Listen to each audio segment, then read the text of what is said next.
In the East County of San Diego, some of the most beautiful land in the world exists. This is the story of the destruction of that beauty.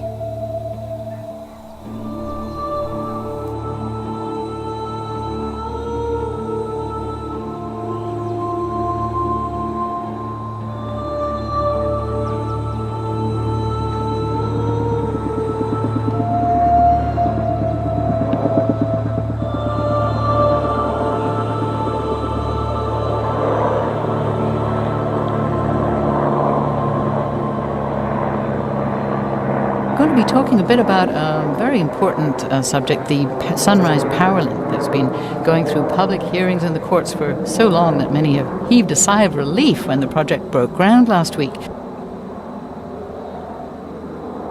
But just because the governor has given his blessing does not mean that opponents of the power line have given up.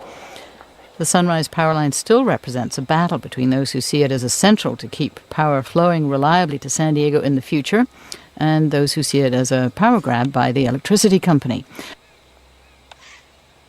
Why has SDG&E pushed so hard to have this link built across the desert to San Diego? Well, SDG&E and others say that the region is growing, so that means that demands for new supplies of energy are growing, that we're going to need a new power plant every 5 years. We'll have to find land for the power plant. And so part of SDG&E's long-term plan is conservation, they say energy efficiency programs, and more renewable energy, including rooftop solar. So the idea of Sunrise is to carry renewable energy from the Imperial Valley, where they have a lot of sun in the Imperial Valley, a lot of wind that's renewable, to San Diego. However, the opponents say that they believe that Sempra, the parent company of SDG&E, plans to use the Sunrise Power Link to import dirty fossil fuel from its plants in Mexico. This is a great day for California, and especially San Diego and Imperial counties. A terrific opportunity to see renewable energy starting to find its way into our state and into our counties.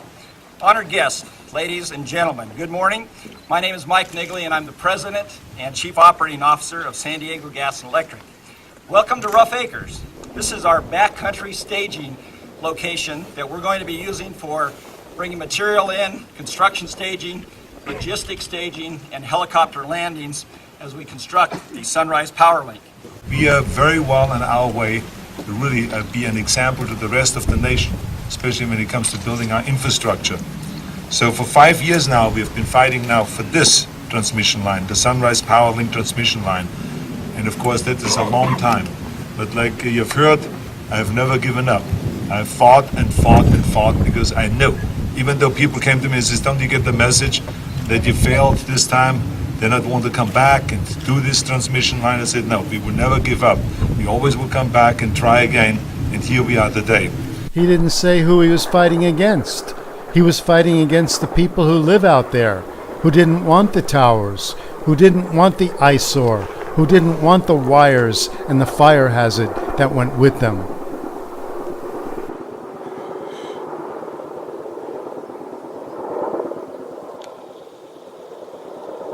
We're here with Teresa, who owns this farm, a little farm. Teresa, could you tell us a little bit about the farm, why you bought it, and what's going on now? Certainly. I bought this farm in 1987, and it's 8 acres, 8.5 acres perhaps, and it's been my whole life for 30 years. I have done nothing but work on this place, and it was just bushes when I first got here. And there were none of these other buildings here. I had 100 acres to myself. And I had the coyotes and the horny toads and snakes and lizards and everything, and it was a little bit scary sometimes. And I had to go through a lot of problems with neighbors and because they didn't know me and they were suspicious of me and they didn't understand a woman by herself doing something like this. But I'm an artist, and I've always loved quiet and peacefulness and doing things that are beautiful, and I wanted to make my property beautiful. I wanted to work with nature rather than against it. And people perhaps don't understand that too much. But I wanted to do my art, and I wasn't even able to do my art for several years because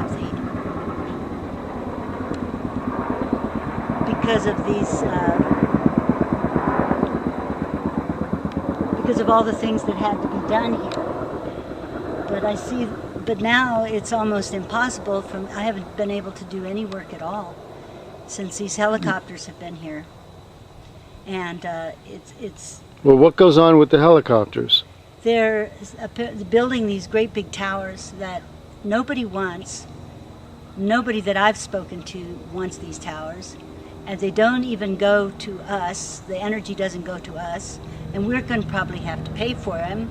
So they don't care if they're taking one bucket at a time over to the towers of cement and having their cement flying all over my airspace. And when the wind is gusting 60 miles an hour and they're flying over me, it's a little disrupting to my thought Didn't you process. say that the cement is flying out of the buckets and flying onto your land? Yes, it's dispersed in the air, but it is there, and my allergies are really kicking in, really bad. And I wake up sneezing every morning, and Are you the only one who is not happy about the towers? everyone dislikes them. Everyone hates them. Did anyone try to stop it? I think they stopped it for a couple of years. We went to meetings and things like that, but they forced it through. I've never given up. I've fought because I never, even though people can consistently give the message that you failed this time, they're not able to come back and do this transmission line. I said, no, we will never give up. We always will come back and try again, and here we are today. I don't know how, but they forced it through, and because no one that I know of was in favor of it. And they even had that Homer Simpson blackout to kind of like show us that they can do whatever they want to us. They're a monopoly. There's no other energy company. Did you complain about these helicopters to any branch of the government? Oh yes, I have.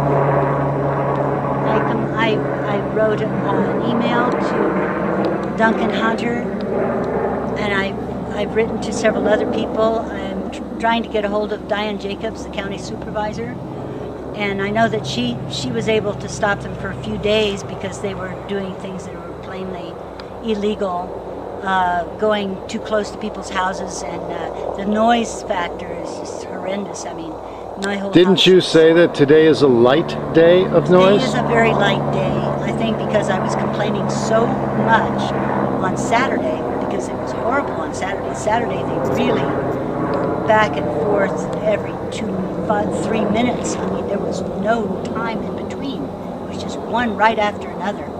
I don't know if there was 5 minutes between them. And it was just constant. There's no break. They don't even take lunch. I guess because they're making so much money. And it is giving people jobs, but it's not giving anybody in our neighborhood a job. It's not helping us. Any of the economy of our community. It's not helping. All it is disrupting us and causing us more grief than anything else. I don't like when these big people come in here and try to take us over. And that's what's been happening. What would be justice? At this point, I really don't know what they can do about it. I'm going to complain because I have a right to complain, and I'm an American citizen, and I can do that.